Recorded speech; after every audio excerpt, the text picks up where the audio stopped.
শুনেছি মেয়েদের নাকি নিজের বাড়ি বলতে কিছু হয় না। জানো, আমার খুব ইচ্ছে আমার একটা নিজের বাড়ি হবে, একান্তই নিজের। না সেটা বাবার বাড়ি, না সেটা শ্বশুর বাড়ি, যেখানে শুনতে হবে না এটা তোমার বাবার বাড়ি না, যে যা খুশি তাই করবা।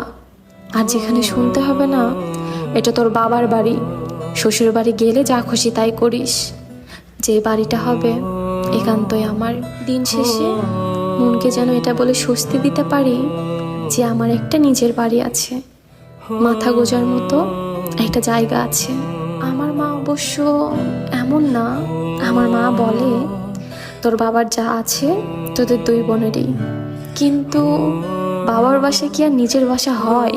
যেই শান্তিটা নিজের বাড়িতে আছে সেটা কি আর কোথাও পাওয়া যায়?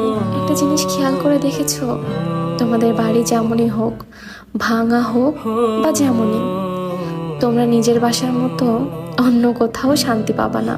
যাই হোক, আমি যে আগের বাসাটায় ভাড়া ছিলাম সেই বাসাটা আমি ছেড়ে দিয়েছি কিছু প্রবলেমের জন্য। নতুন বাসায় উঠেছি, তার জন্য কিছু ফ্যান লাগতো। সো ফ্যান ট্যান কিনে আমি চলে যাবো এখন বাসায়। বাসাটা আমার ভীষণ পছন্দ হয়েছে। আমি যখন এই বাসা দেখতে আসি তখন আমি ঠিক করে রেখেছিলাম কোথায় কোন জিনিস রাখবো। আমি অবশ্য খুব একটা সাংসারিক মেয়ে না, বলতে পারো ছন্ন ছাড়া।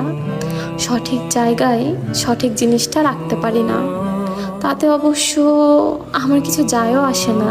জিনিসগুলো এলোমেলো থাকলেও আমার মনে থাকে যে কোথায় কোন জিনিসটা রেখেছি। এই যে যেমন মাথার কাঁকড়া দেখা যায় ফ্রিজের উপর রেখেছি, আবার দেখা যায় গেটের চাবি গিয়ে